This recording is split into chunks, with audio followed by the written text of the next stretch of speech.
Good evening, everyone, and thank you again for joining us for this very special celebration of B.T. Swami, also known as John E. Favors' class of 1972. My name is Vineet Chander, and I am the Assistant Dean for Hindu Life in the Office of Religious Life and serve as the Hindu chaplain on campus.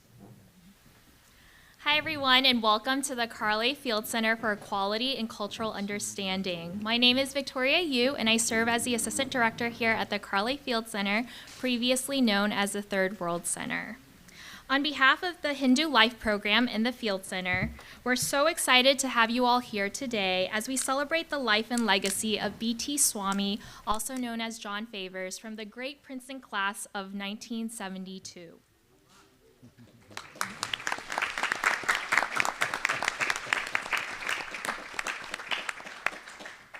As one of the first Black student leaders on campus, Favors, also known on campus as Tashombe Abdul, led a number of initiatives and served as the president of the Association of Black Collegians, also known as ABC. He co-founded the Third World Coalition, and in 1971, on behalf of the Association of Black Collegians, he authored the proposal for the Third World Center, which is today's space that you're in, Carly Field Center. And we're actually celebrating 50 years of the Third World Center tomorrow during Princeton's Alumni Day, so that is a huge milestone.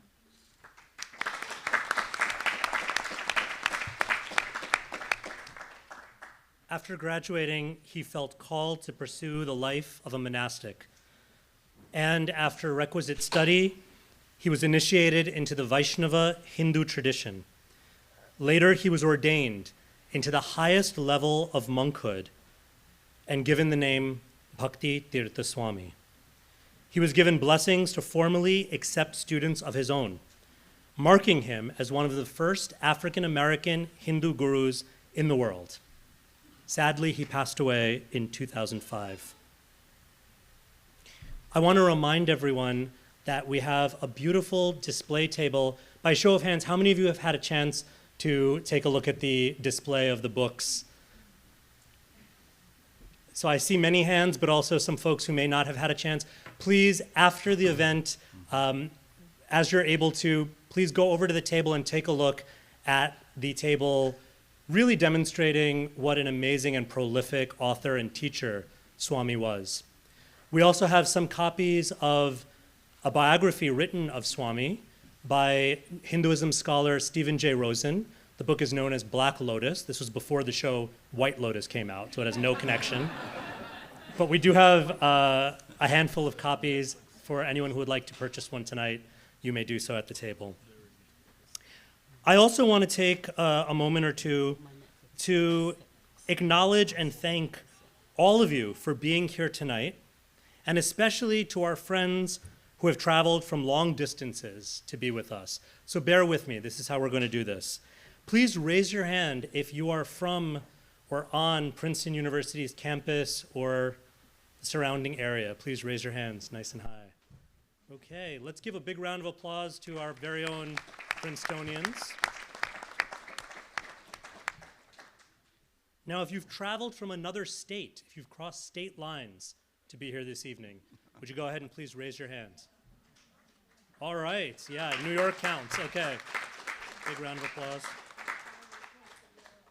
Now, is there anyone here who has crossed an ocean to be here?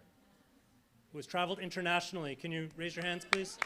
Let's give a big round of applause.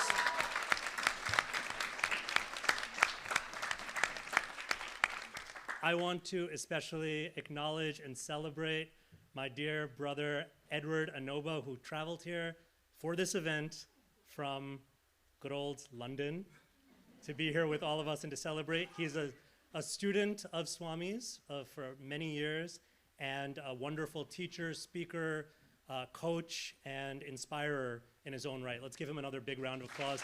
And Edward, would you come up here, please? Please, Edward, come on up. Let's have a little gift for you.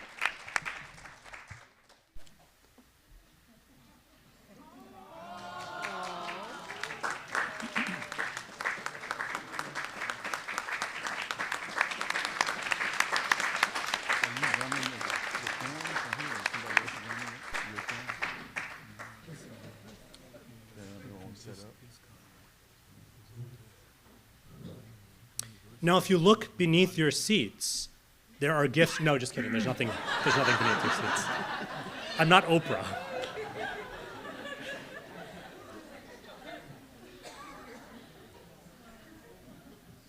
But we do want to begin this evening's panel discussion.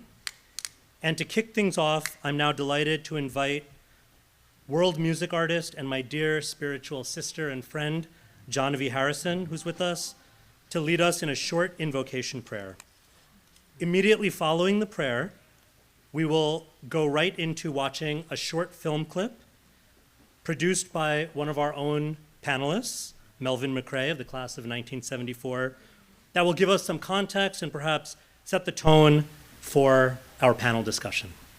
Johnavie?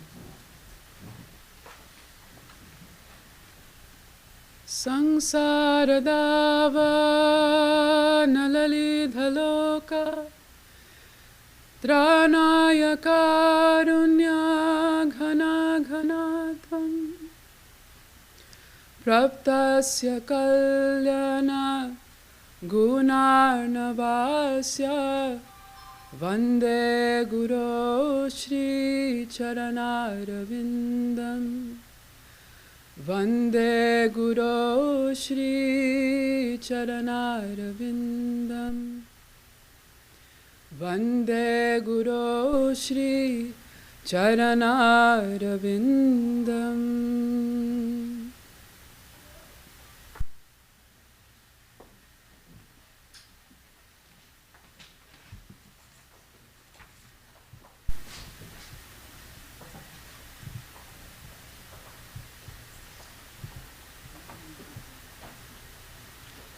It works.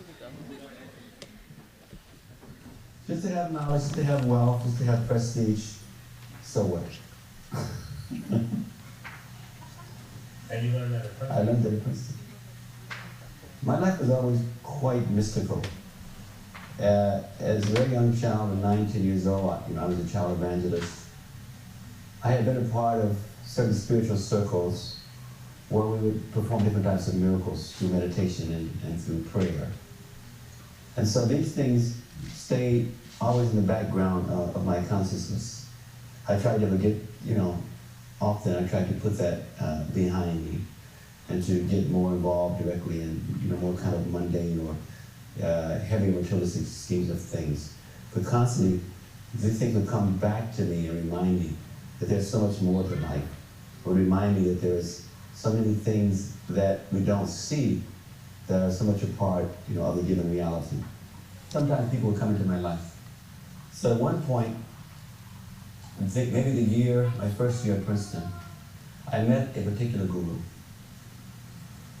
As I was visiting gurus and so whatnot. I met this one particular guru who taught me a lot of things. But this teacher would always tell me that he was not my guru. He taught me a lot of the mystic things now that I have in my background for about 3 years. He, in a very profound and kind of mystical way, asked me if I really wanted to know who my guru was. And the term we use, because this particular teacher said that he was what's called a Jagat Guru. That's a special Sanskrit category, meaning that it's like a spiritual master of the universe. There are different types of spiritual teachers, have different commissions. So anyway, what happened there is that we kept on talking, and he requested 3 times. The third time he says, do you really want to know? And by this time I was a little timid, but I said yes. And so he said, the spiritual master of the Hare Krishna movement. That was my very first time that I had any serious contact with the Hare Krishna movement. I had saw them twice. I saw them once at Harvard Square. We were going to a game. And I just saw these people, jumping up and down in the snow. And I thought, this is a bunch of hippies who really had, something for the head, Because it was cold, it was below 0. And they were jumping up in the snow. And I saw a few of them I think in Columbus. And so when this particular guru told me that the spiritual master of the Hare Krishna movement is a very, very special entity. He's like a spiritual master of spiritual masters. He has a certain type of commission, for the whole universe. And I mean, that was devastating.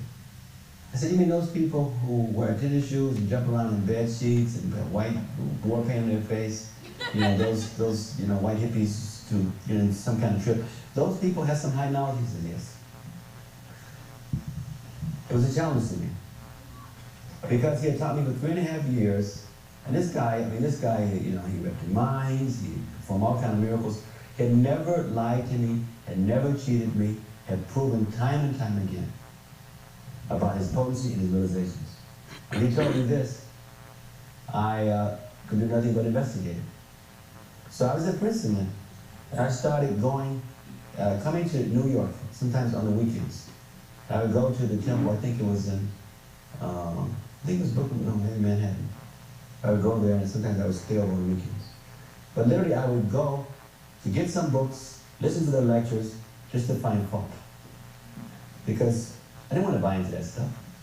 I can understand that what I was doing previously was a little meditation, once or twice, once or twice a week.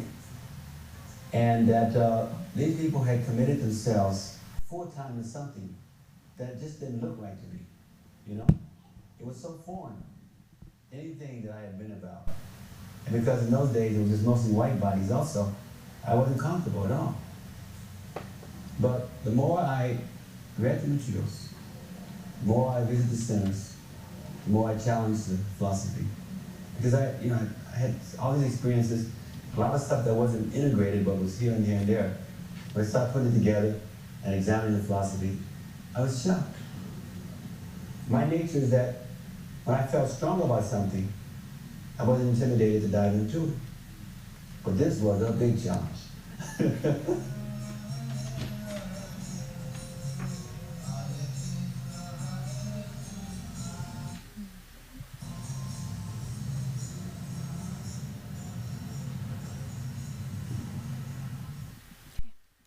So thank you so much, Melvin McCrae, who's one of our panelists today, for creating that video.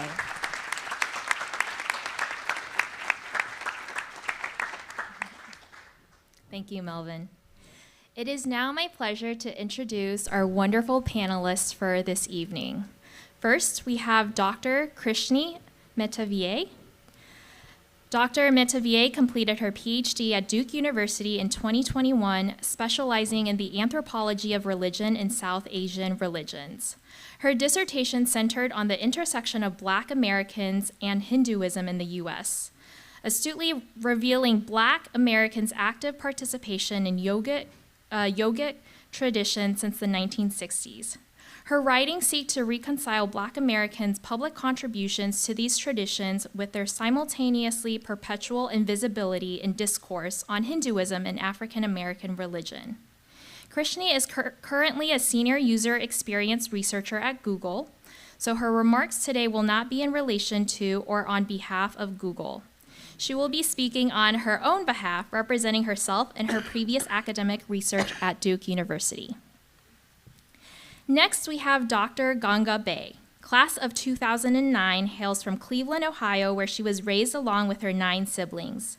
Named after a holy river known for its healing waters, Ganga has always felt a calling towards the healing professions.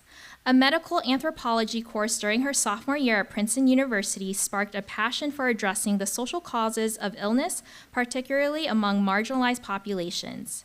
She majored in anthropology and African American studies at Princeton and received her master's in public health from the Icahn School of Medicine and her PhD in epidemiology from the University of Massachusetts.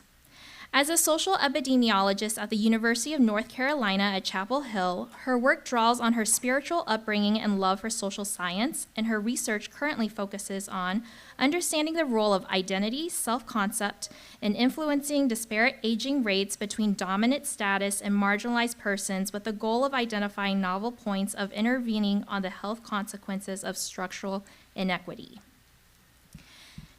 Then we have Yasoda Minsa with B.T. Swami's first initiated disciple in America and the West. one of the founding members of the Institute for Applied Spiritual Technology, or IFAST. She was a public relations and cultural director for 7 years, during which time she maintained the international newsletter, created the tape and video ministries, and founded Hari Nama Press, which printed B.T. Swami's first book. She currently lives in central Pennsylvania, where she owns a herbal products company and is the director of Three Leaf Farmden Synergy Initiatives, an educational nonprofit organization that holds the vision and continues the mission of B.T. Swami. Then we have Melvin McCrae. A member of Princeton's class of 1974, Melvin McCrae has gone on to become a sought-after filmmaker and journalist and is the president of Media Genesis Solutions, LLC, a Brooklyn-based production company. He has produced and directed video productions for a wide variety of religious, cultural, and educational organizations, including, to name a few, NASA, the Pratt Institute, the Urban Resource Center, the New York Historical Society, and Princeton University. His independent productions have been awarded the American Film Institute's Independent Filmmaker of the Year Award and a National Endowment for the Arts Artist Fellowship. For 28 years, between 1981 and 2009, McCrae contributed his technical and editorial skills to World News Tonight and Peter Jennings, World News with Charles Gibson, Nightline, and Peter Jennings special reports. Melvin has been recognized repeatedly with the highest awards in broadcast journalism, including the Columbia DuPont Award, Edward R. Murrow Award, and the George Foster Peabody Award.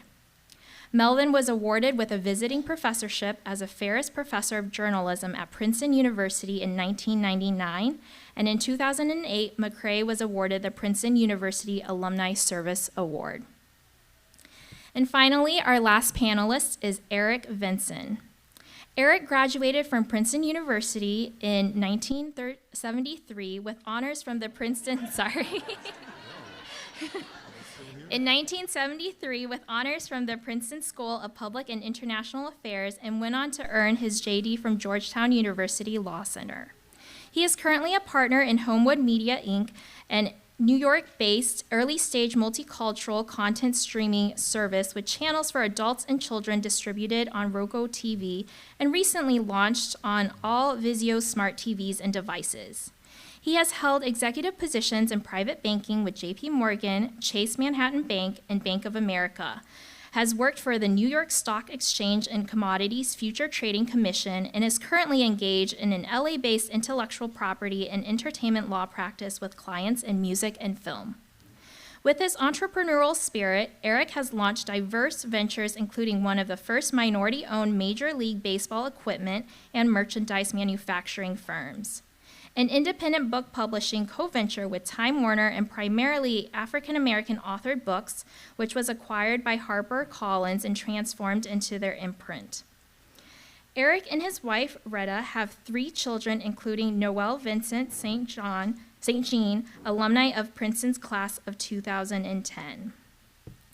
And finally, we have our moderator, Vineet Chander, Associate Dean for Hindu Life and Hindu Chaplain at Princeton University. It is now my pleasure to turn it over to Vineet and our wonderful panelists.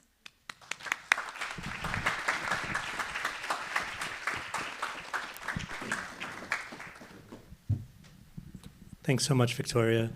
I can't tell you all how excited I am to be here with you all and with this amazing, amazing panel. I must also confess, however, that we had originally planned very long ago for a very special panelist to join us who couldn't be here this evening. This was one of the dearest best friends of B.T. Swami in his later years, and a spiritual brother who was at Swami's side in his last days, His Holiness Radhanath Swami. Radhanath Swami couldn't be with us in person tonight, but earlier today, he felt moved to send me a message and requested that I share it with all of you tonight.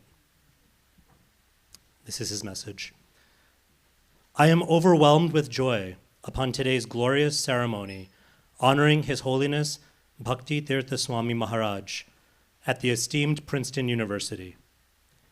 Bhakti Tirtha Swami ever walks in the light of God's love and compassionately shines that light upon whoever comes into his contact. He gave his life wholly for the social and spiritual upliftment of all beings. We watched as every day he was willing to live and die for the downtrodden who suffered due to prejudice, poverty, and neglect, as well as for those who suffered and prospered with wealth, power, and influence. He saw the soul, a part of God, in everyone's heart, with true brotherly and sisterly affection. He embodied the essence of religion, humanity, knowledge, and the true spirit of America. It is a blessing upon the world that Princeton University is recognizing and celebrating His Holiness Bhakti Tirtha Swami's life and legacy. My heart is with you all tonight.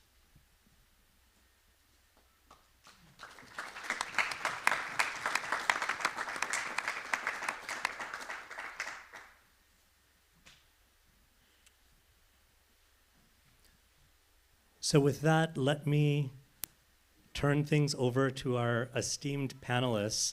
I'm going to be asking questions or giving some prompts, first to each of the panelists, and then as time allows, maybe we can have some more open-ended discussion, and folks can just jump in as they feel inspired to. But my first question, or questions, I'd love to direct towards Eric. The remarkable person that we're celebrating today was known, as many of you know, by different names. In fact, it made creating posters for this event really challenging. Which name do you use? Which one goes in parentheses? Prominent among them, and there were more than just what I'm going to name now, but prominent among them, we have John Favors, the name he was born with. We have Tashambe Abdul, the name he gave himself to celebrate his Black identity while a student here at Princeton. And finally, we have Bhakti Tirtha Swami, the name he was ordained with when he was initiated into sannyas. Eric, I'd like to ask you a question that's really kind of three questions. You were one of Swami's roommates and a close friend of his on campus. Tell us a little bit about meeting John Favors, about witnessing the evolution of John Favors into Tashambe Abdul, and perhaps, if you're able to, share some glimpses of the future Bhakti Tirtha Swami that may have peeked out at you.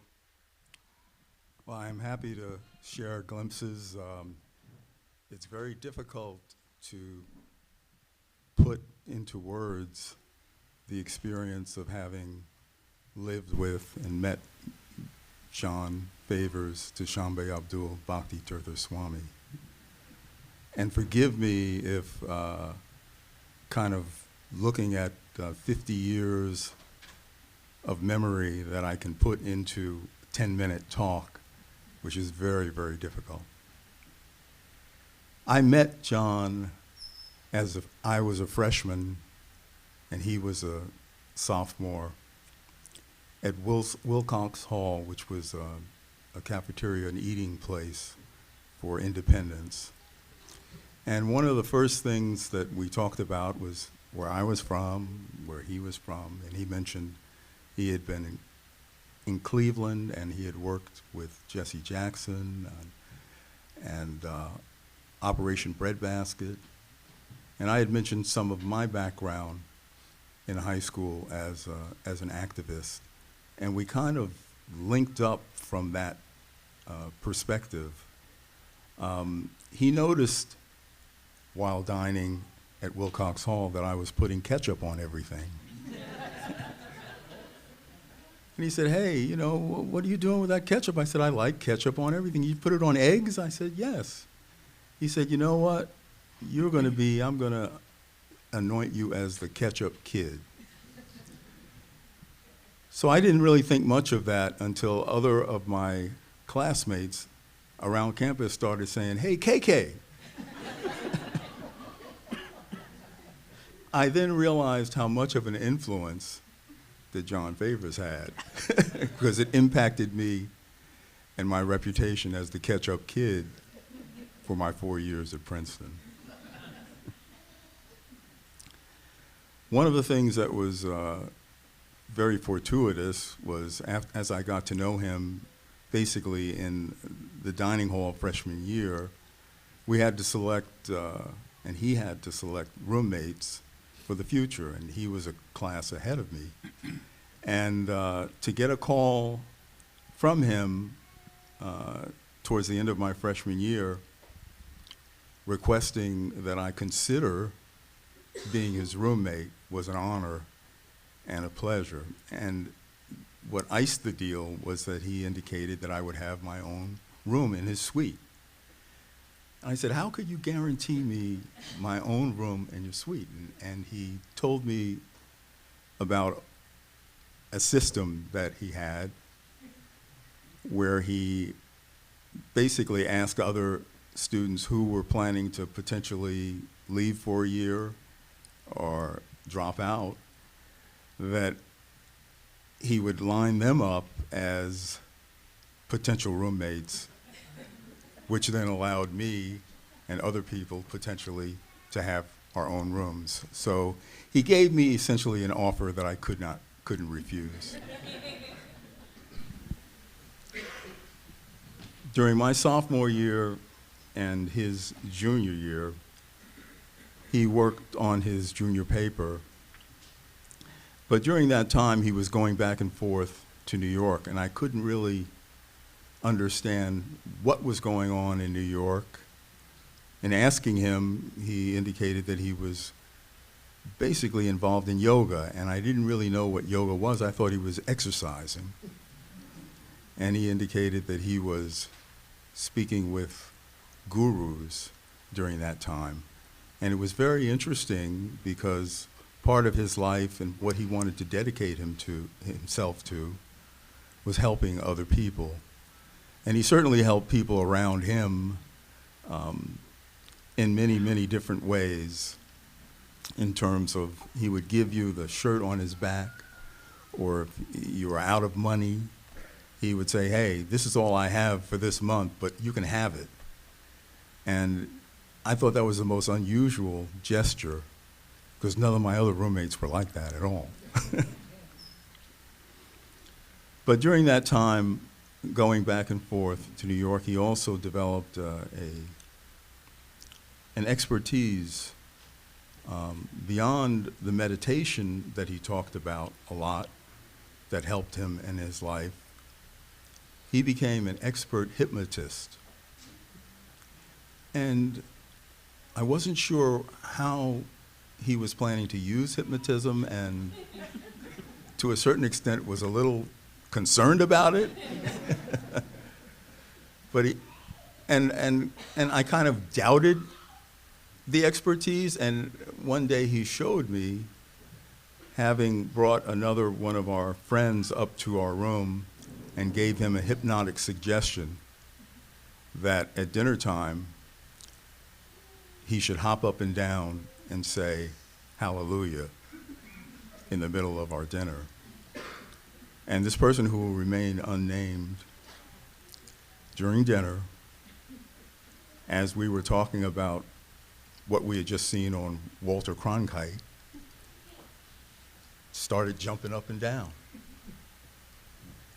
And it convinced me that he definitely had that hypnotic power, but he wanted to use it in a much more beneficial way, and that is to provide other students with ways that they could focus. I don't know if it was typically known as attention deficit disorder, which a number of us had, but he was able to mitigate against some of that.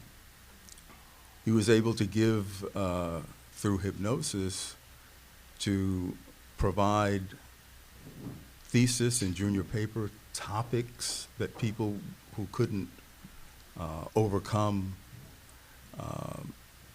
basically not being able to sense or feel for or get a topic. He did that. And it seemed to be a matter of him wanting to spread whatever it is that he had learned to other people and for the benefit of other people. Beyond hypnosis, he started doing and utilizing meditation and hypnosis kind of congruently to engage in experiments of nonverbal communication, which was amazing not just to me, but to some associate professors who would come to our room and take notes on some of the sessions that he had, where ultimately he would meditate. Another person on the other side of the room would have a sheet of paper and would write down thoughts that were being conveyed to him through John and vice versa. And excuse me if I just call him John, because that's how I still know him as. Some of us call him Favors. I didn't know him well as the Swami. He wasn't the Swami at Princeton, but he was a leader at Princeton. And part of the Dushanbe name came from the activities that he performed on campus as the head of ABC, as was mentioned earlier, Association of Black Collegians. During the time that the Third World Center was a concept, there were people talking about building a black house. And the black house was an area that, or a subject that we were going down and focused on that really wasn't the right direction for us. There were a lot of other campuses that had created black houses, but from John's perspective, it was too limiting and too parochial, and that he saw and had a vision of more of a multicultural, egalitarian environment. And that's where ultimately the concept of the Third World Center generated from, because with his influence amongst a number of people who were interested in having an area where we could study and learn about each other's cultures, this was an area that he fostered amongst many of us, which ultimately ended up becoming the Third World Cultural Center and now the Carl Fields Center. During another trip to New York, or just before he was heading to New York to visit a guru, he indicated that he was going to, that he felt this, that he was going to find the woman of his life. He was going to find his wife in New York. I said, okay, well, if you do find her, bring her back here, and so we can see her and make sure that she's certified as your potential wife. Within a weekend, he came back with a lady who apparently he had known for a number of weeks, if not months, I'm not sure how. But he said, this is going to be my wife. And I couldn't believe that he had done that he was able to kind of project and predict that he was going to meet someone like that. And they stayed together maybe 6 or 7 months, to the best of my knowledge, until it became clear that he wanted to focus more of his energies on spirituality.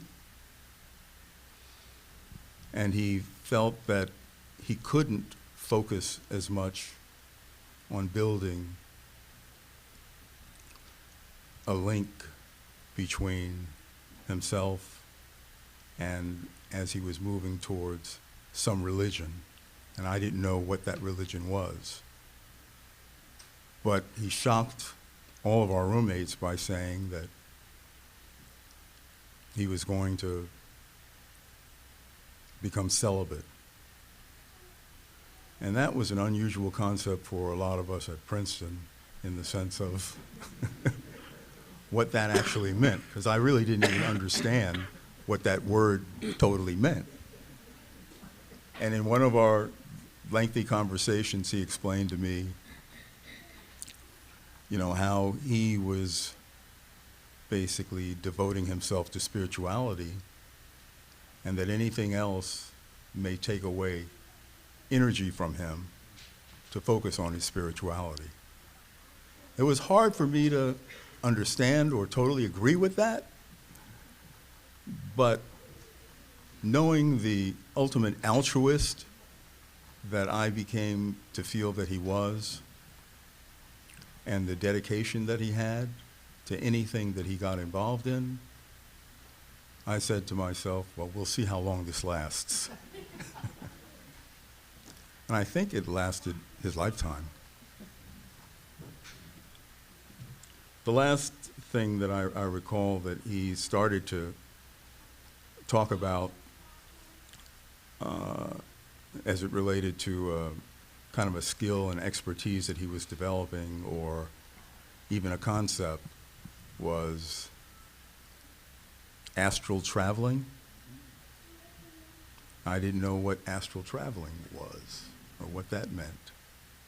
And he mentioned it was basically displacing himself and putting himself in another place, that he was focused and very interested in accomplishing that. That was one of the last discussions of things that he was exploring that we talked about before he graduated. About 10 years later, I was working at the New York Stock Exchange, and I wasn't sure what John was doing, but I had heard that he had become a Hare Krishna, and my knowledge about Hare Krishna and the Hare Krishna movement was similar to what John spoke about in the film initially, just people who were, engaged in their religion and spirituality, but, playing tambourines and kind of dancing in the streets.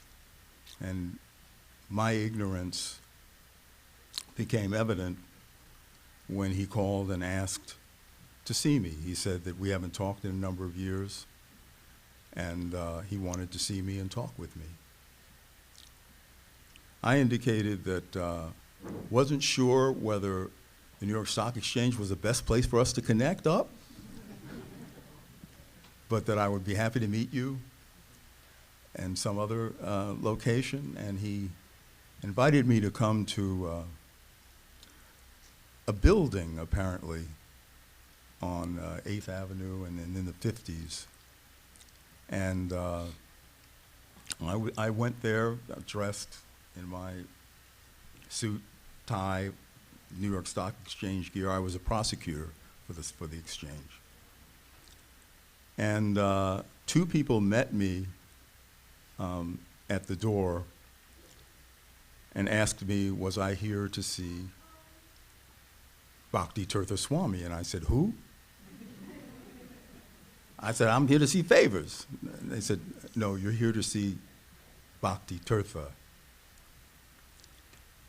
And so I said, okay, well, where is he? So they led me to an elevator.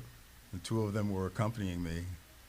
I got in the elevator, and it seemed like it was going up to the top of this building. I got off of the elevator and went into a room that had glass-encased people who were, I guess, gurus. And I'd never seen anything like that except what I saw once on The Twilight Zone that John and I used to watch together. And I kind of thought that, quite frankly, that that's what was happening. I couldn't believe what I was seeing. And this is all due to my ignorance as to what these figures represented. But I was concerned. These were all wax figures, and I wasn't sure that I wanted to be one of them. So I was led to a room where there were shoes outside, and was told to take my shoes off, and I was hearing chanting. And I said, well, this may be where I will see him for the first time in 10 years. And opened the door, and there may have been 100, 150 people. And when I walked in, it was like the ocean opened up, and I was sent and walked to the front of the room. And still wasn't sure what was about to happen. Had watched Raiders of the Lost Ark and had visions of things like that. But he was talking spirituality versus materialism. And it was kind of an extension of some of the things that he had talked about that I recall 10 years earlier. And to a certain extent, the effort that he had in reaching out multiculturally was a transition that I kind of felt that I saw in Malcolm X, because Malcolm X had that same kind of transition with the black Muslims and created around him more people who were interested in being and opening up to the spirituality that he was teaching and conveying. But in any event, back to the room, I'm sitting now in front of the room. John is sitting on a stage on a pillow and talking about, again, materialism versus spirituality that I believed at that time was aimed at me, but it really wasn't. It was in between some of the chanting aimed at the people in the room. When that ended, he asked me, did I want to spend some more time and just talk about what we've been doing with our lives. And he told me, well, I said, yeah, of course, went up on stage, and there were two people on one person on each side of us while we were having this private conversation. And he asked me, did I want anything to eat? I said, no. He told me about an experience of him having traveled around the world, trying to do work to eradicate AIDS in Africa, trying to basically get people to understand what might drive them to kind of a higher level of existence spiritually. And at one point indicated that he was traveling through, I think it was at this time, Czechoslovakia, and was pulled over by the police when was accused of having hit a cow or some sort of animal. And he said typically that government and others try and basically exploit who they perceive to be people that may have money behind them. And in part, the way he was dressed signified that, in the sense that I think as far as the Hare Krishna power is concerned, I think in Europe it was, according to John, much more powerful place. So he was being shaken down, but went to prison for at least a month to 45 days. And with the fasting that he had done in the past, it wasn't really a big thing not to have the kind of food that he was used to or craved. And it seemed as though people around him or the police benefited from his presence there and ultimately let him go. And he was very proud that he withstood all the pressures and did not allow himself to really be shaken down, but didn't know what the other ultimate outcome was. And that's the way he kind of lived his life. He dedicated himself, at least from what I understand, to other people. And that was the last time that I had spoken with him before he called to let me know that he wanted to say goodbye, which was a very difficult telephone conversation to have.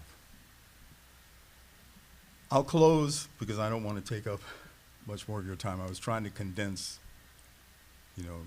many years of a relationship into a few minutes. Many years of a relationship into a few minutes. We had another roommate who wasn't able to make it here today. His name is Philip Holman. And he was in the class of 70, and he wanted to share some remarks. And I'll try and be brief and share with you the remarks that he gave me about experience with Tashambe John Bhakti Tirtha Swami. I venture to say that unlike far too many of we mortals, B.T. Swami not merely talked the talk, but he walked the walk. What I mean is he actually lived the spiritual ideals and principles for values for which he stood. And in the spirit of a saint, he lived by sheer force and magnetism of his shining example. I venture to say, to my dismay, there are priceless virtues that have increasingly become extinct today in our spirituality impoverished society, to say nothing of the world. I would be remiss if I failed to mention that even in the throes of death or on the brink of transitioning to the afterlife, as defined and understood mainly here in Western Hemisphere, B.T. Swami was magnificent and the essence of serenity. On visiting him and seeing him for the last time at what I believe was his Springdale, Maryland home, I witnessed the magnanimity of this extraordinary man of God and spiritual warrior firsthand.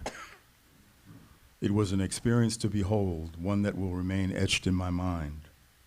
In conclusion, because of his commendable, mighty spiritual journey on this earth, his strength of character, his steadfast quest for social justice, his impeccable example of serving common humanity around the globe, B.T. Swami more than earned and deserves the honor of being celebrated and even immortalized as one of Princeton's most distinguished celebrated alumni. May his exemplary example and impeccable legacy serve as the best in mankind all over the map, as well as unite us in the cause of collective humanity. And let us today, tomorrow, and forever remember him and celebrate his life for what he steadfastly stood, loved, and dedicated the lion's share of his life, serving, ministering to, and improving the plight of the human race across the planet. Thank you.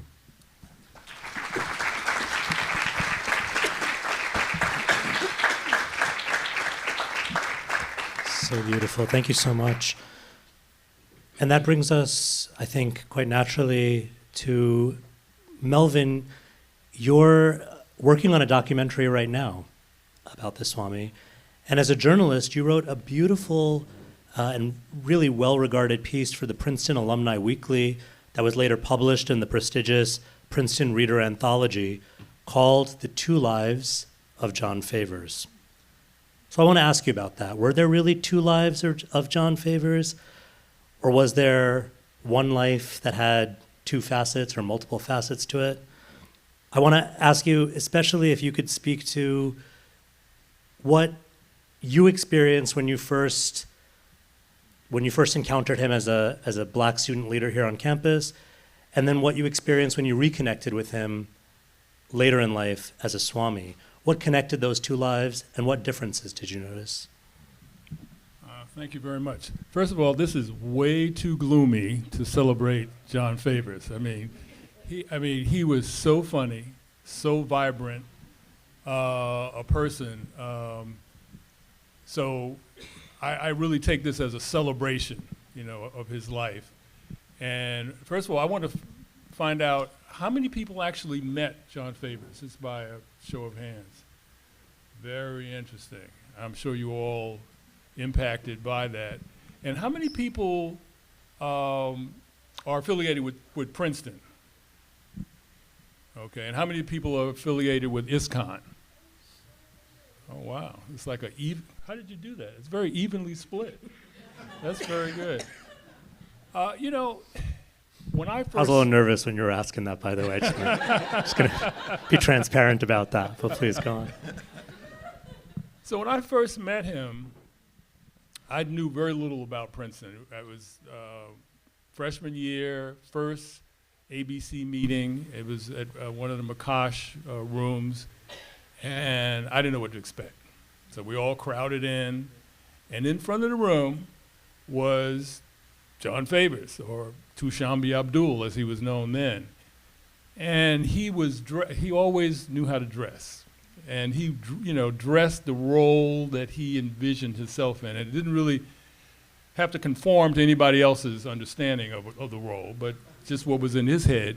And this particular day, he had a beard, he had a pipe, he had a African walking stick, he had a leopard skin dashiki, he had a matching hat. It was just like, something out of Central Casting, and he was like very fiery, and it sort of reminded me of like Stokely Carmichael or Malcolm X, and he was essentially telling us what we as black students should be about, and how we should sort of move in this environment.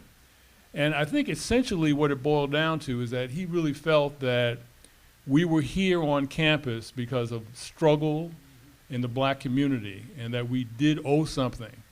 I mean, a lot of people, seem to believe that they're self-made men or self-made women, and they don't owe anything to anybody. But he was very clear that it had not been for the civil rights struggle, people who died, people who sacrificed, we would not be at Princeton in 1970 in the fall. And so he really felt that he wanted to impart that we owed something to the people that we had, been privileged to get here, and on behalf of, because a lot of people obviously is not going to be able to make it. So I was blown away. It was quite a performance, and I didn't, it was inspiring. He was dynamic.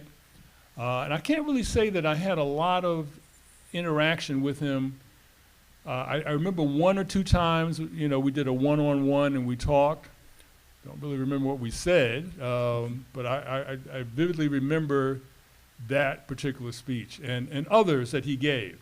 He really took that role very seriously, as clearly as any role that he played, he took seriously. So to answer your question, at the time I wrote the article, it was in 1983.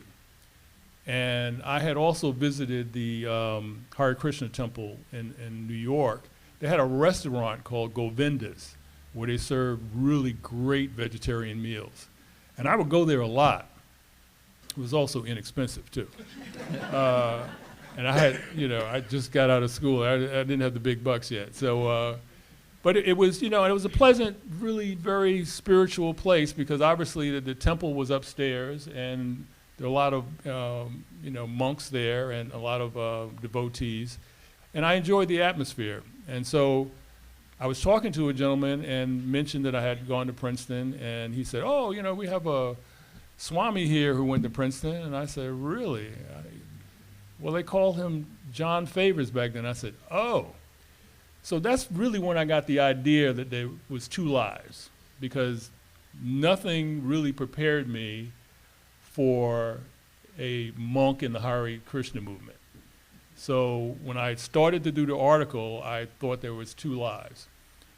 But in further research, he was really preparing for that spiritual journey all along. And I did a little research. I was digging to find what his mindset was like when he was here. And I came across an article that was in the Daily Princetonian in April 1971. And it was talking about the creation of the Third World Center. And he's quoted as saying that black students, quote, have never formally tried to take a separatist posture, Our primary concern is really to raise the level of humanity. Sound familiar? And then it goes on and says, the black leader said the center would help accomplish this through a, quote, a cultural sharing experience. We hope to have an effect on the entire community, he said. On the other hand, he explained a minority group's student needs a way to reinforce its culture before he can share it. Being minorities in a kind of environment like Princeton, one tends to become invisible.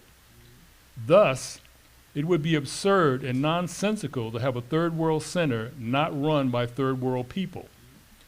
So clearly he was really thinking about the larger community and thinking about things way beyond just creating a third world center.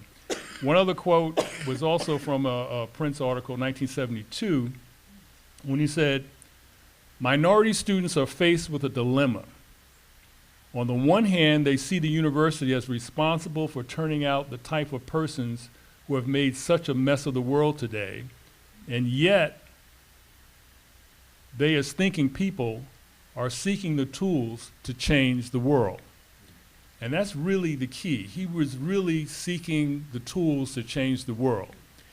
And from further research, I realized that he had sort of a fork in the road when he graduated, that he had, on one hand, he was interested in going into radical activism, and he was slated to go to Africa and to do some work there. And on the other hand, he was going to the Hare Krishna temple at night or on the weekends and staying over and meditating. And so he obviously chose the spiritual path. And I kind of feel like, I think he probably accomplished more than he would have going in the radical activism. Hard to tell. It's a leap for me to even say that. But I don't know how much you know about ISKCON, but it is a global organization, and they ran farms and, did various enterprises all around the world. And he actually enjoyed a rarefied air in that when he would go to certain countries, a diplomat would come to the airport and meet him and drive him in a car to his hotel, and he was really treated as a foreign diplomat. And that was one of the things that he really got into. He was very focused on affecting leaders. So he had the ear of many leaders around the world, and the biggest one was Nelson Mandela. They worked together on several projects in South Africa. But he interacted with a number of the leadership in Africa. He interacted with a lot of the, actually the leadership here in the States, because he operated out of Washington, D.C. And so he put together a series of books, and I really, implore you to check these out. They're available on Amazon. But he did a series called Leadership for an Age of Higher Consciousness, and he had several volumes. And of course, he had his own publishing company called Harinam Press. And the lady to my left, Yashoda, is one of the people who was running that. But he also had a media company that also, he did talk shows and what have you. So he really did a lot of things, and I kind of feel like he's sort of unsung, and that's why I'm really so happy that we're giving this occasion to honor him. I don't know if I've answered all of your questions, but I want to keep it short. So when I saw him as a sannyasi, we made an appointment, they ushered him down, I'm sitting there, and my last image of him is this fiery activist at Princeton. And then he comes in, he's clean shaven, his head is shaven, he has the tilak, paint, and he's in a monk's garb. But I gotta tell you, he was radiant. He looked so happy, and he gave me the biggest smile and the warmest greeting. And, you know, I sort of got the sense that he really had found a home and he had found his calling. I really got that sense. But I got to tell you, I was not totally freaked out by his appearance, although it was radically, radically different. And the reason is that I actually was studying Vedanta for several years prior to that. And I'll make this a short story. I was at Princeton studying, trying to finish up my thesis my senior year, and I came across a book called Meditation in Life by Swami Chinmayananda. And it was a phenomenal book. But of course I thought I would never see this man because he's in a cave in the Himalayas, blah, blah, blah. 5 months later, June, he's at Hunter College giving a lecture. So I went to the lecture series, and I was really taken aback by the whole area of Vedanta. And I know I'm not going to explain this exactly right, but I know Vedanta is more of the spiritual journey in the mind, whereas Bhakti Yoga is more of a devotional service kind of approach, which I think Hare Krishnas are pointing at. I'm sure Vineet will correct me on that, but I think that's the gist of it. So I was sort of prepared when we started talking about meditation and devotion and renunciation. So I sort of knew that. Otherwise, I got to tell you, I would have thought he had lost his mind. But I was totally prepared, for what I saw. I mean, his appearance was starkly different, But I have to say that he was very happy. And you could see this inner glow that he had. And I thought that, he really had found a home and he's found his calling. And I was very happy for him. So I wrote the article. He came by my house, and I interviewed him. And the article ran, and then it was reprinted in Back to Godhead magazine and reprinted in the Princeton Reader. And this gentleman here came by the house where I did this interview in Brooklyn. And of course, he shows up with about 5 or 6 devotees. I guess you have to sort of wrap your head around this concept of devotees, because we don't have that in the Christian church. So I was raised as a Baptist, although some ministers have devotees. No. So we don't have that concept in the Christian church. It took a little getting used to. But look, they were happy, and they seemed to be thriving, and they certainly were happy to be there and to serve. And so it was great to see that, he had a real warm community. And I'm going to keep it short. I could go on, but I'm so happy that we're all here and honoring him. I really feel my whole impetus for doing films about the black experience at Princeton is because, walking around campus, I really always got the feeling that we were standing on the shoulders of the people that came before us. And I always wondered, who are these people that came before us? And we think we're the first. We're not the first. There were a number of black people, either as matriculated students or as janitors or cooks or, lab assistants or what have you, that came before us and paved the way. I was talking to Bob Rivers. He was talking to me how his father helped plant the trees up along Washington Road. There's a formerly enslaved black man named James Jimmy Johnson who escaped slavery from Maryland and came to the university and essentially became a vendor here. He was recognized by one of the students as an escaped slave, and they arrested him. We're going to send him back to Maryland to be enslaved again.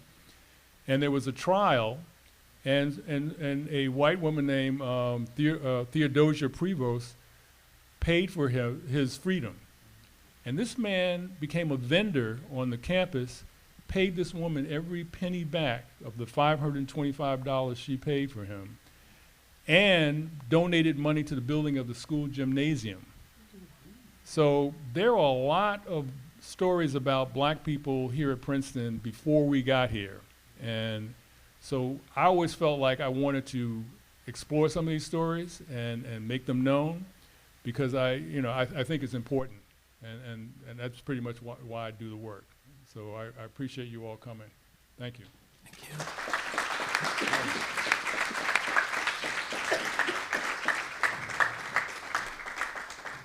So I want to switch gears a little bit, and Melvin touched on the kind of the dynamics and what can sometimes feel a little bit, for some of us, maybe unusual dynamics that gurus and their disciples have, and even the notion of what it means to be a disciple or a student. And so I'd like to now turn to you, Yashoda, one of Swami's earliest students and entrusted with leading roles on many of his projects, as we heard. How did you come to regard Swami as your teacher?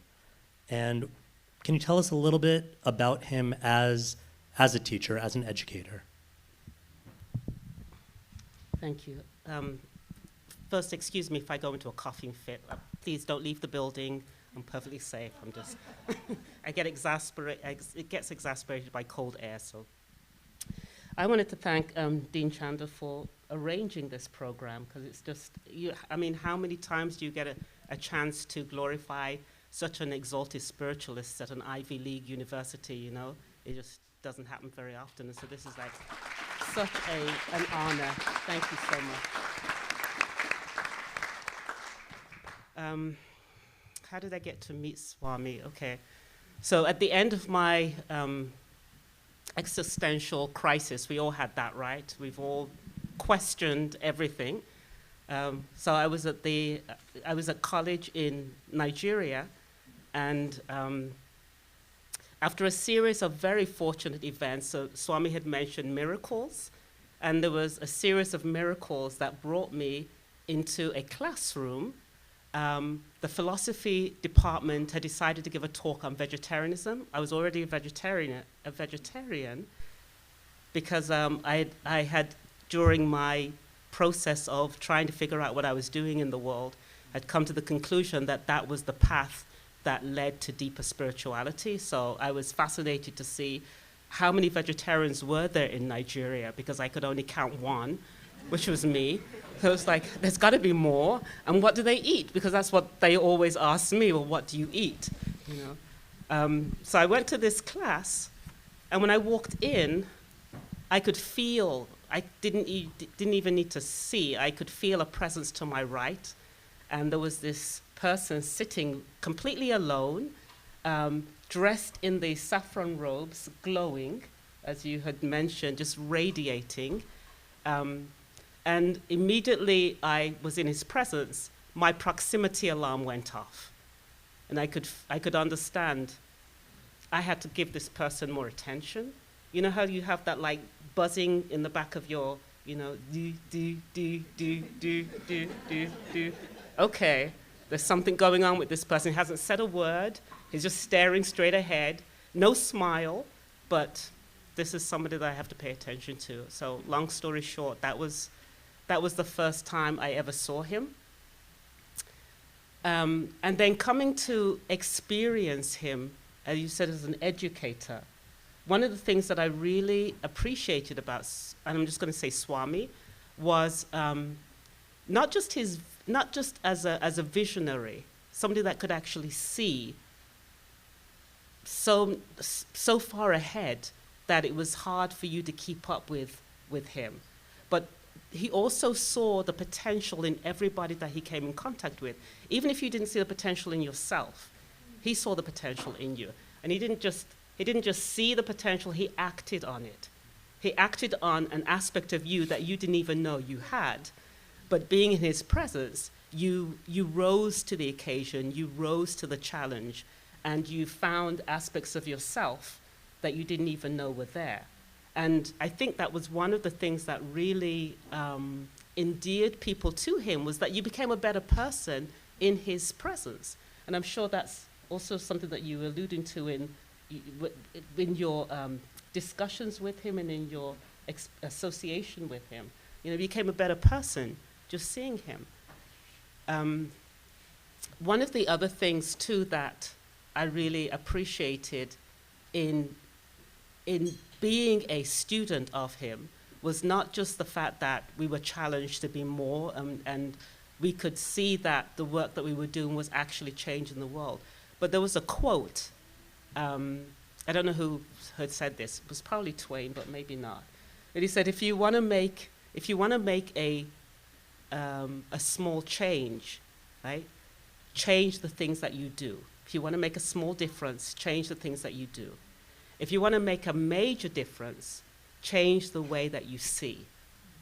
And that's what Swami did. He helped us change the way that we see the world so that we could make a bigger difference. Not just in how we saw ourselves, but how we interacted with nature, how we interacted with other people, how we interacted with environments, with administrators, with leaders.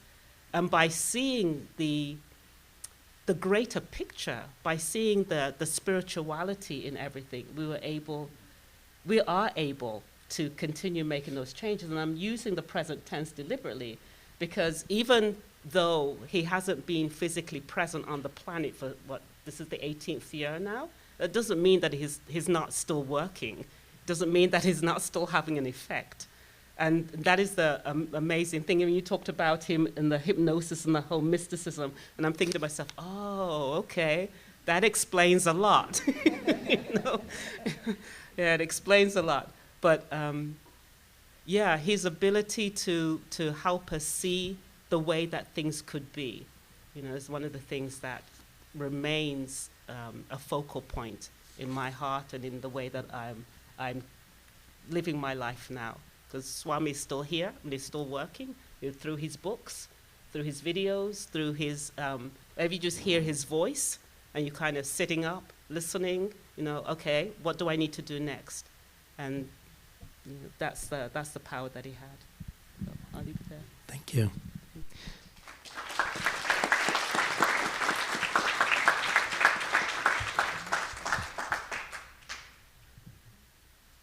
As we zigzag through different periods of time, different places in the world, maybe this is a time to come back to Princeton, but the Princeton of another era, the Princeton of maybe more recent times. So I'd like to turn now to Ganga Bay, class of 2009. And Ganga, a lot of folks here may not realize it, or some of the folks here may not realize it, but you actually grew up in an interfaith household, right? Your dad is a practicing Muslim, and your mom, who passed away recently, so we offer our condolences as well, but she was also a Vaishnava Hindu, a devotee of Krishna, and she saw B.T. Swami as, if I understand correctly, kind of a mix between a guru and like a spiritual big brother, right? Could you tell us a little bit about Swami's role in your family, in your home? And then when you started here at Princeton, you started in 2004, Swami passed away in 2005. Did you feel his presence on campus? Can you tell us a little bit about that? Sure. I'm grateful to be following the three esteemed panelists we have here because I learned so much about Maharaj that I didn't know. In terms of specific details, in terms of his overall sort of impact, that I am very familiar with, but I'm grateful for you all sharing those stories. So yes, I was here in 2004, and I started my freshman year, and Maharaj passed away in 2005. And I think I wasn't there physically with him because I was grappling with my own issues being here at Princeton, being a Black student. A lot of what we have heard really came to bear. But I also was in a bit of denial and couldn't bring myself to be there physically with him. And for some time I regretted that, but I think over these years I've had the ability to sort of reflect on how much he was a part of my life since I was born. And so that regret has become much more a feeling of gratitude, really, over these years, especially having gone through sort of the same experience and losing my mom to cancer as well. And so I think, Maharaj and my mom met before I was born, and I think part of what drew them, obviously, they were two of the earliest African-American followers of Srila Prabhupada and ISKCON. They also shared a lot of other characteristics personally, so they had this very strong social justice orientation that really evolved in sort of a spiritual direction, and they channeled a lot of their activism through their spiritual work. They were also both from Cleveland, and I think that really is what sort of brought them together in the space that they shared, and why Maharaj was kind of a staple figure of our childhood. But I think the thing that really sort of aligned them was that they had this philosophy that the best way to preach was to be loving and establish loving relationships. And that was really evidenced in every single thing that Maharaj did, and particularly with the way that he interacted with his own family. And so I had an opportunity to see that because his mother and his siblings were in Cleveland. And here he is, this esteemed world leader, as you all have heard, but when he came back to Cleveland, the way that he honored his mother and his siblings was like sort of mind-blowing in the sense that, you know, people who undertake the vows that he undertook often go on this path of renunciation where we detach from, or some people interpret it as detaching from material obligations like biological families. And Maharaj really sort of rejected that notion in the sense that he still prioritized those relationships and ensured that his mother was well taken care of. And I think it was very easy to do that because we were there and we were building this relationship with him. And so he would come and demonstrate what it means to be a loving person. And through that, I think is what really attracted people to him as a spiritual teacher, because here he was exemplifying that in every possible way. And his concept of family was very broad. So he included us in that. My brother is named after one of his many names, actually, Ganesham, who's also a Princeton graduate. My little sister was named by him. And so we grew up with him just being there, kind of, as Vineet was saying, as kind of a big brother to my mom, although she was sort of a formal initiate of his. But we kind of saw him as just somebody who was there, who held us as we were growing up.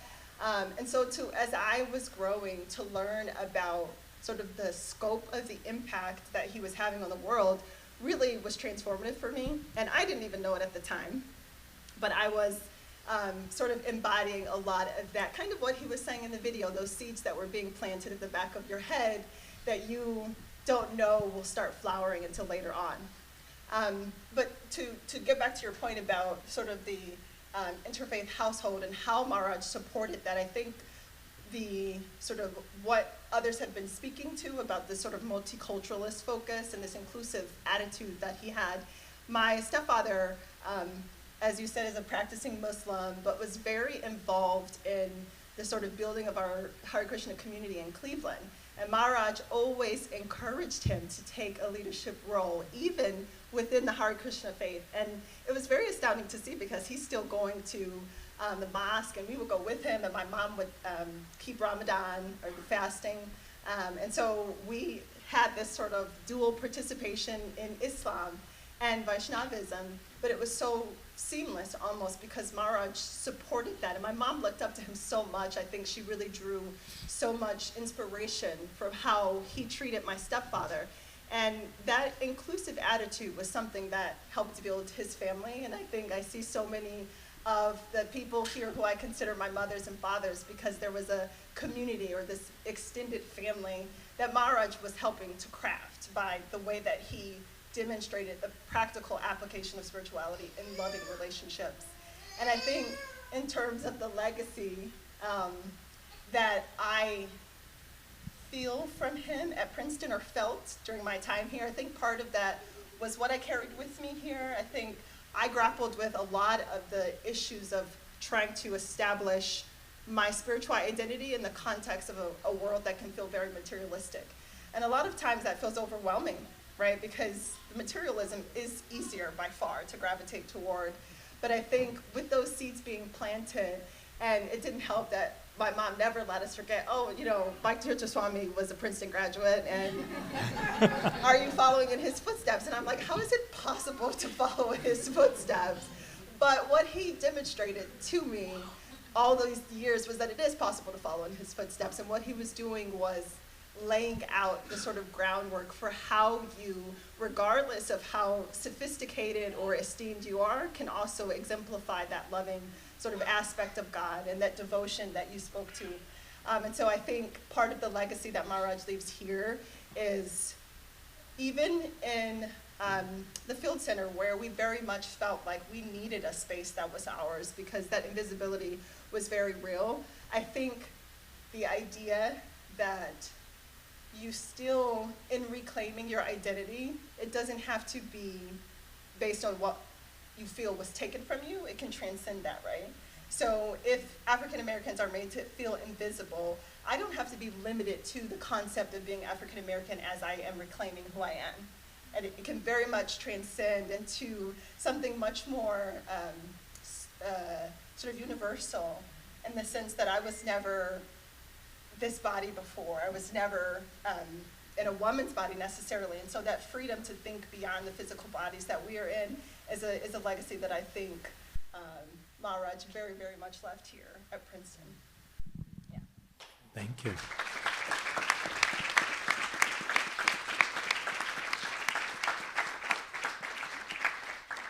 As we've been hearing, I think it's probably an understatement in this room, but Swami was just a remarkable individual. And his story is a remarkable and in many ways really unusual one, but also one that is part of a larger narrative. And it's a narrative that maybe doesn't get a lot of attention. And that's the narrative of the intersection of Black American identity and Indic spirituality. So Krishni, your doctoral work was really on this kind of cutting edge look at that intersection. And I wonder if you could draw from some of that and from some of your insights to kind of contextualize for us, what can you tell us about this larger narrative that Swami's story fits into and in some ways maybe is so exemplary a part of? Oh, this is such a pleasure and such an honor to be here, especially amongst these panelists. Just to be able to talk about this is incredible because, as many of the other speakers today have mentioned, there is a real invisibility around Bhakti Tirtha Swami and Black Americans who engage with Vedic traditions, Indian spirituality, Eastern philosophies in general. So this goes beyond just him and affects really actually all of us in one way or another. So there are three things that I want to share with you from my research. One is that Bhakti Tirtha Swami is one of a few figures, prominent figures, who's conspicuously hidden in academic traditions and academic scholarship. Two, that he's extraordinary, but not the exception. And I say that on purpose because exceptionalism is a framework which notoriously reinforces normative conceptions of who's Black, who's Hindu, what's Black religion, and the separation of these things, actually. And three, that Bhakti Tirtha Swami stands really against our social constructions, our common social constructions of what does it mean to be Black and what does it mean to be Hindu. And that idea that there is some kind of racial, religious incompatibility of these things. So that's what my work really was focused on, and I'm just going to share a little bit from it. I'm going to talk about Bhakti Tirtha Swami in a way which will probably seem academic, but I think it's for our collective growth and progression. So bear with me a little bit.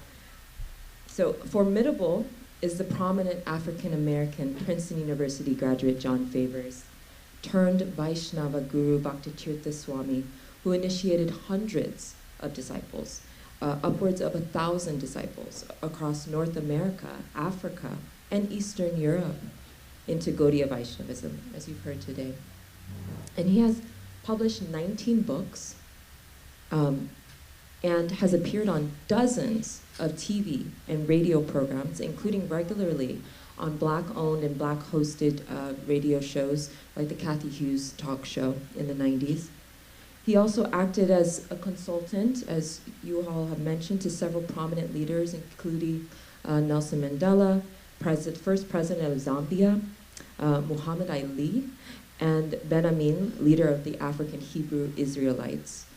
And his commitment to and prominence in West Africa actually earned him a coronation as High Chief in Wari, Nigeria in 1990.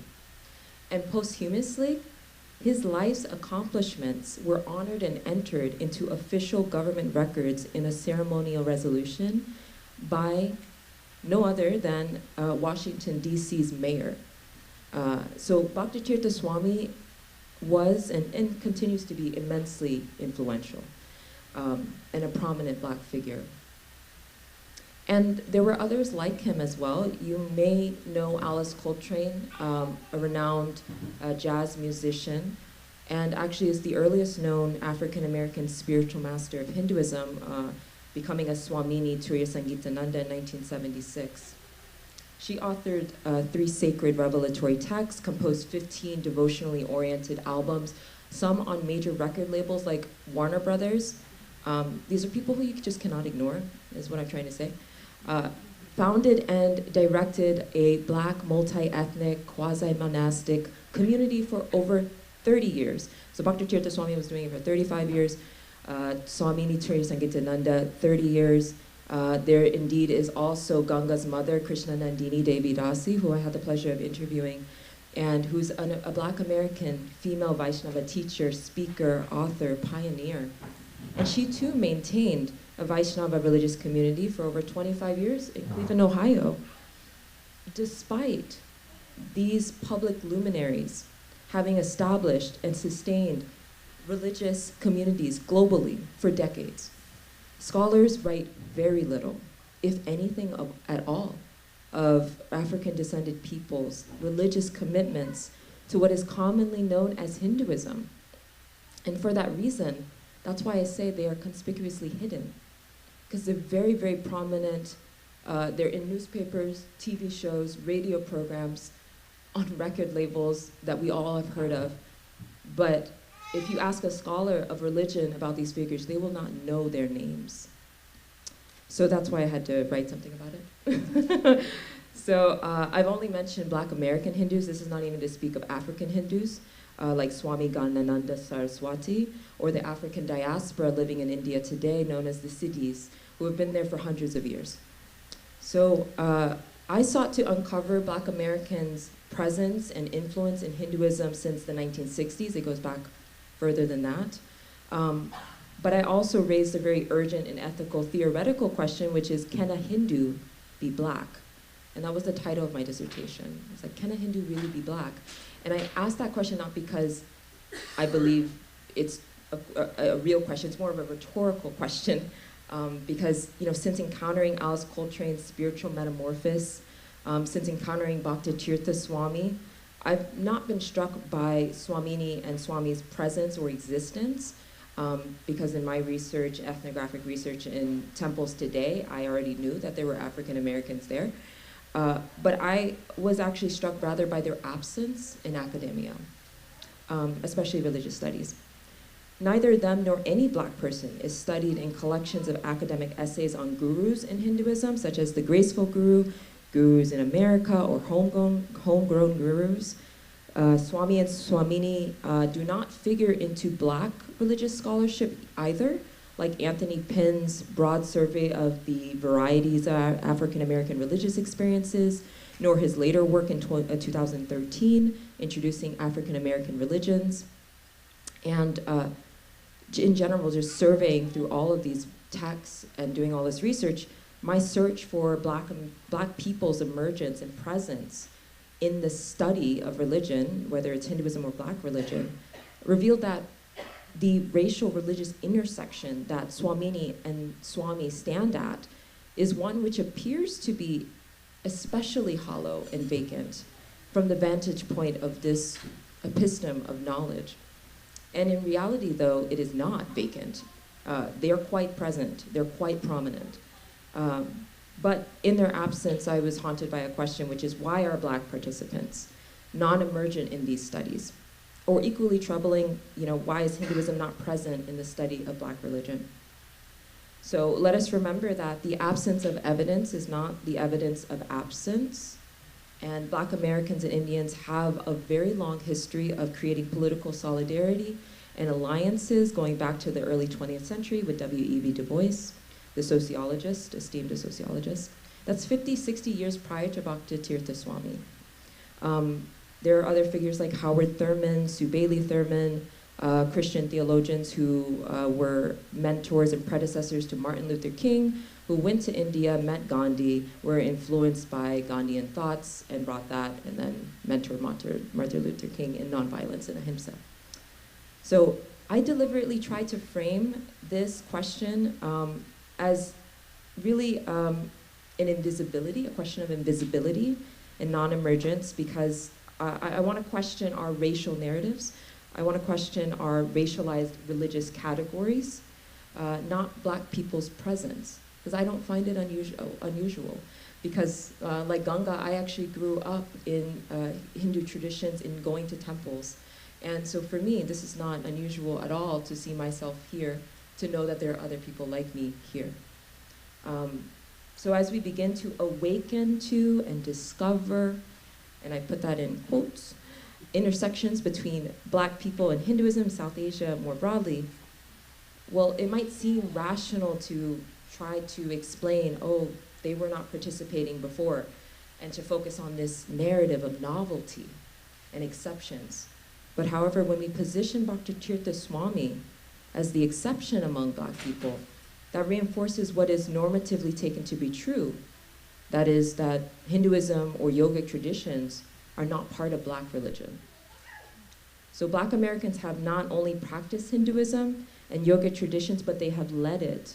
They've made it very accessible in ways that were never done before to Black communities in the United States and in Africa, globally, through powerful resonance. And Bhakti Tirtha Swami is an exemplary and renowned figure for doing this. Bhakti Tirtha Swami directly transfigured the racial, ethnic, and national image, the discourse, the reception of Bhakti and Gaudiya Vaishnavism by taking up this position as a guru, a Black guru, initiating transnational Black guru. And that was regarded as something quite different, because when you think of Indian guru, often the images was of a Hindu who was sedate, who was brown, who was from India, not engaged in social justice work, things like that. This was our normative conceptions. But he actually broke that just simply by existing and taking up this position. But then he went even a step further by building partnerships, infrastructures, 20 temples in Africa, 2 farm communities in Africa, developing public schools in Africa.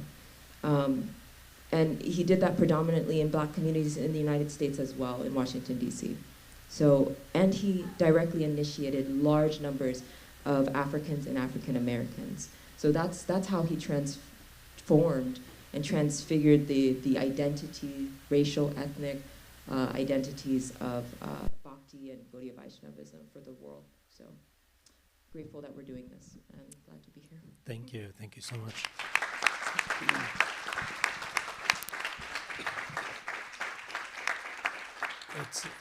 We're so grateful for that powerful reminder that even as we celebrate how, in some ways, we can say remarkable and kind of singularly important to us in our hearts, a figure like Bhakti Tirtha Swami is for many of us, it's so important for us to guard against that tendency, Krishna, that you're bringing up for us, to fetishize and exoticize and exceptionalize in a way that takes us backwards rather than forwards, that takes us back into kind of reinforcing some of these biases and this normativity. So I want to thank you for that.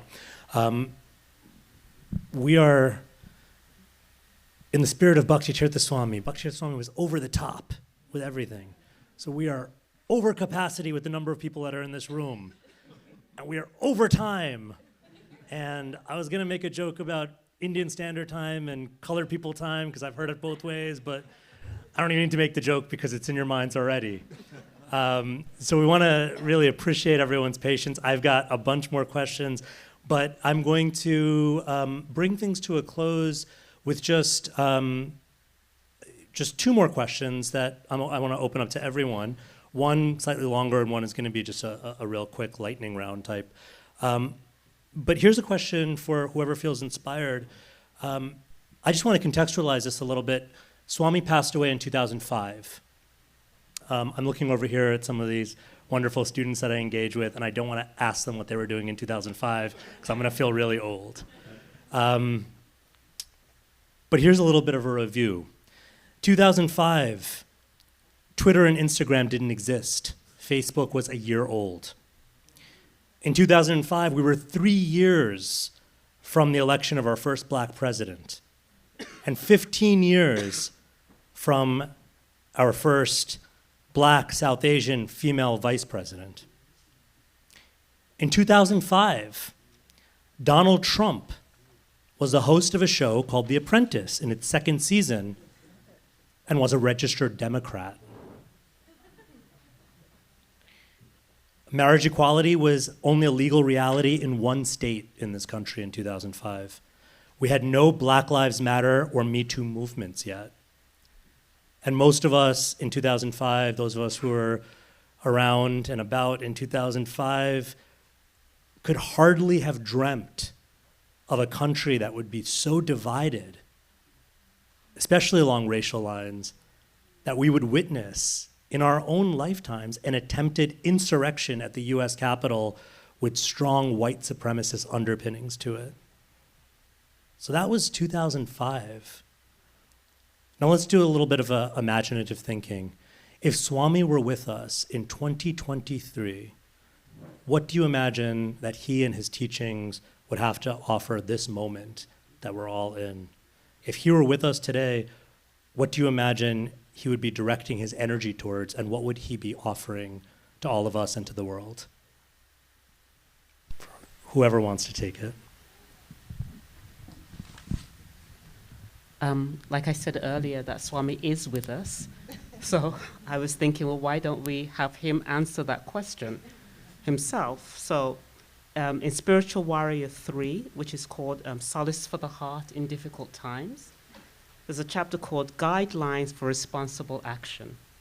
And I want to just quote 2 sections from there. Page 245 says, since being revolutionary means going against the grain, and being spiritual also means standing out and thinking independently, it stands to reason that we are spiritual, that if we are spiritual, we are naturally revolutionary. It also follows that as we are naturally, that as spiritual warriors, we must be revolutionaries. To be effective as revolutionaries, we must draw upon powers much higher than ourselves. And the second quote is, we do not always need physical or material force to make a difference. What we are requesting from you is something far more effective. Use the sacred and divine powers of righteousness, love, piety, and chastity to affect the collective consciousness. These natural qualities are disarming and heart-melting. They penetrate to the core of people's hearts and can bring about genuine healing.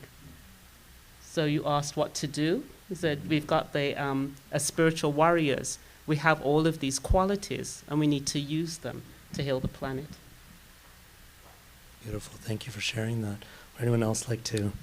I'll try to take a stab at it. And I'm going to use his own words again. He says, if you put a very exploitive man in a socialist environment, he's still going to find a way to exploit. What we really need is for man to have a change of consciousness. And I know while he was here, he was a psychology major, and he did, as people have said, research on hypnosis and mental telepathy, clairvoyance, astral traveling. And one thing that he did tell me was that he did some experiments using those techniques. He wanted to see if he could increase the grade point averages of his fellow students. And he was so successful at it that he was called into the dean's office because he thought he was doing some cheating or something, when actually he was actually increasing the intelligence of the students, and their grades just shot up, and they were like alarmed, like, what's going on here? What's going on here? But I think that his whole focus was pretty much in changing consciousness. And I think if he was here today, that he would really be focused on that. And a lot has been said about his countenance and how much he just had this sublime kind of vibe all the time. And I just think it's indicative of his evolution spiritually. He really reached a point where he was just blissed out most of the time, which is a wonderful thing. Wish that we all could get there, right? But I think that that's really,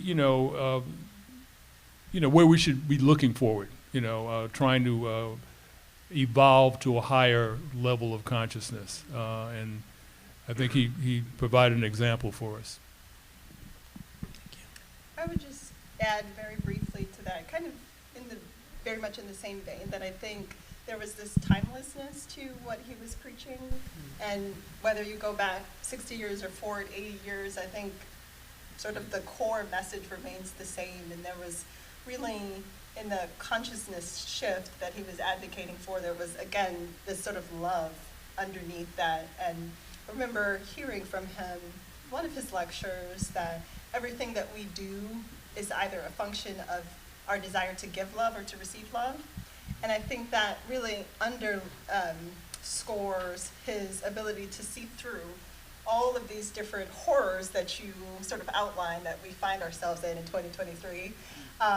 But he, regardless of whatever sort of material calamities took shape, the message was always the same. And I think it is still, it was back then so powerful because of the universally and how well it applies here. Because I think, frankly, we're in a position where many of us feel incapable of figuring out what to do.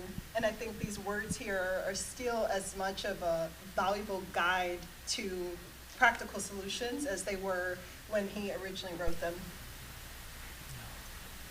Thank you. I have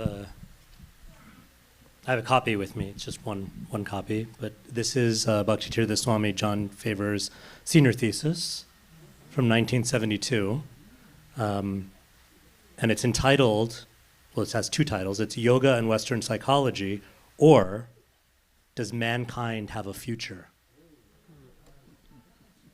Chapter 1 of the I'm not going to read the whole thesis. Chapter 1 of the thesis, literally the first sentence reads, mankind does not have a future. Man is about to become extinct on this planet. Of course, as a provocateur and as a good writer, he knows how to get your attention. So the rest of the thesis goes into what I would say is one of the most hope-giving documents I've ever read.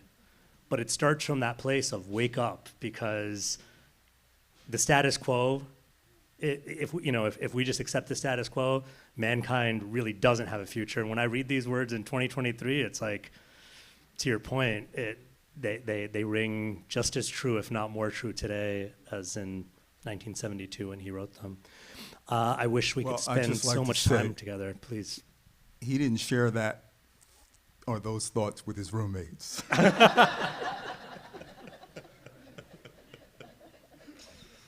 As he was writing.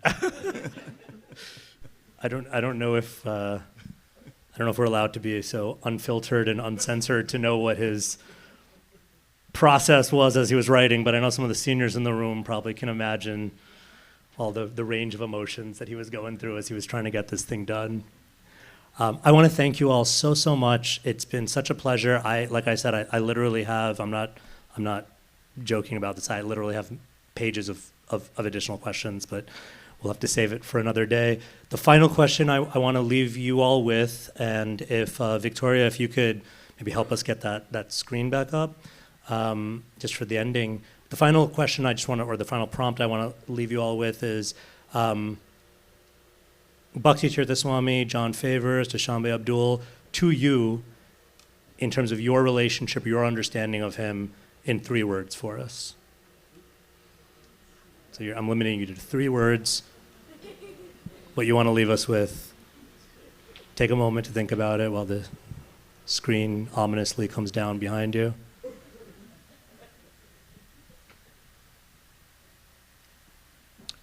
I would say love, magical, mystical.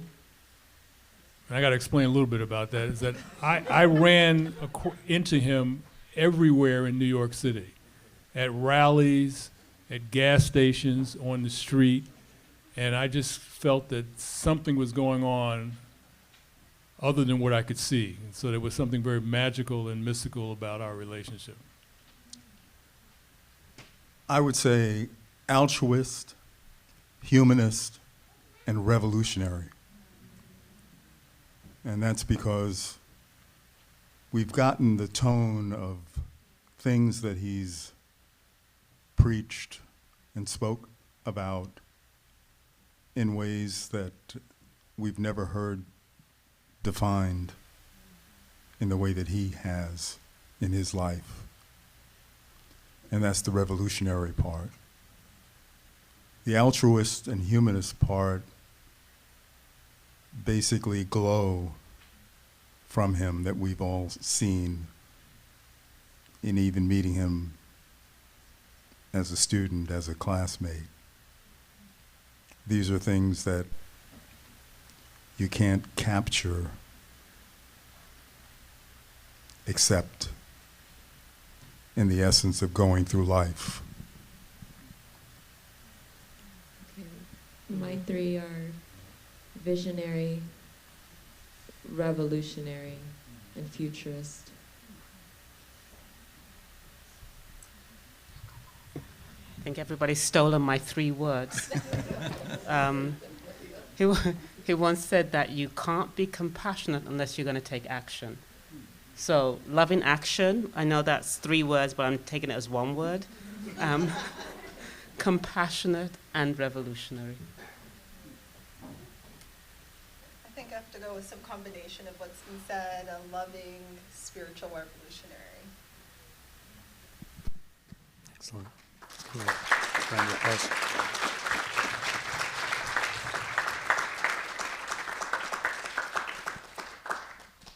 So I'd like to give the proverbial last word to Swami himself. So we're going to watch just one more short clip. And in this short clip, he gives us, I believe, a glimpse into his vision of non-sectarian, universal spirituality and hope-giving, community-building, and interfaith cooperation in just a short clip.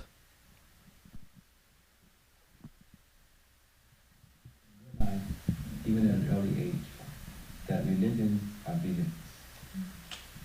Some people like to drive a Jeep, some people like to drive a Mercedes, some people like to drive a truck. The important thing is not necessarily the vehicle, but to get in the vehicle, to make sure it's in good shape, and to go where you have to go. See, God is not God of any sectarian group. The Supreme Lord in all the major scriptures of the world has never said, I am the God for the Presbyterians only. I'm the God for the Jehovah's Witnesses only. I'm the God for the Sunni Muslims only, for the Sufi Muslims only. I'm the God for the Baha'is, or the Buddhists, or for the Shiites, or for the Vaishnavas. No. But the pronouncements is that I am supreme, loving God with his Son. And so therefore, we may choose a certain path to try to contact with that God, but the important thing is to make sure that it's a genuine path, and even more important is to follow it genuine. See, every tradition and every religious system has hypocrites and also has genuine practitioners. Hypocrites are disturbance, they cause fanaticism, sectarianism, and confusion. Genuine practitioners are about love and devotion.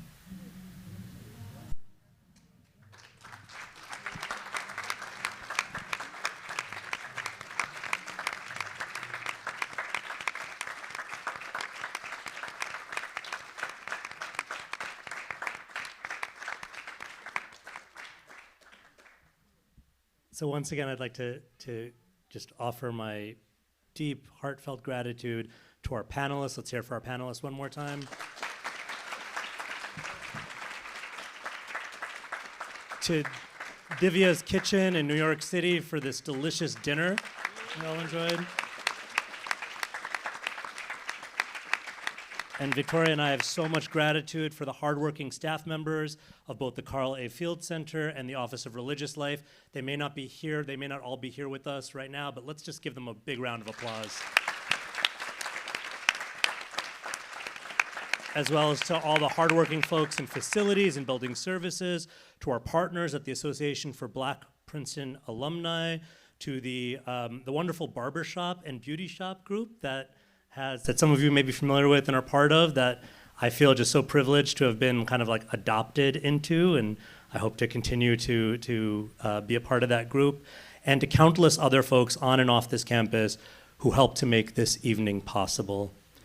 I'd like to offer a very big thank you to all of you for coming out and for being a part of the magic tonight. So I'm going to ask that we all give each other, in that spirit of giving and receiving love, we all give each other the biggest round of applause that we can.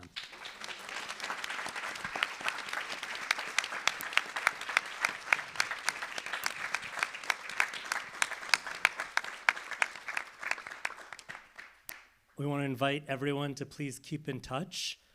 We've got a website, which some of you are familiar with, btswami.princeton.edu. That website largely had information about this event, but we hope to develop out that website as an online kind of memorial and community, specifically looking at Bhakti Tirtha Swami in both his role as a spiritual teacher and activist, but also as very much a Princetonian. So keep your eyes on that. And while you're visiting btswami.princeton.edu, make sure I get that right, if you haven't already done so, please do check out the support tab. We have a GoFundMe campaign. We've been able to raise so far, I think, about $8,000. We have a $15,000 goal that will go towards memorializing Swami. I'm very, very happy to let you know that a memorial stone has been carved and is present in the University Chapel, memorializing Bhakti Tirtha Swami there. And so we're looking for other ways of glorifying and memorializing and really celebrating those stories, those voices, those unsung heroes that we heard about. So if you are so inclined, as you are able to and as is comfortable for you, please go ahead and you can contribute to the GoFundMe or directly to the university and just let them know that you want your donation to go towards the Bhakti Tirtha Swami Memorial Fund in the Office of Religious Life. Once again, thank you all so much for coming out. Have a very good night. Be blessed.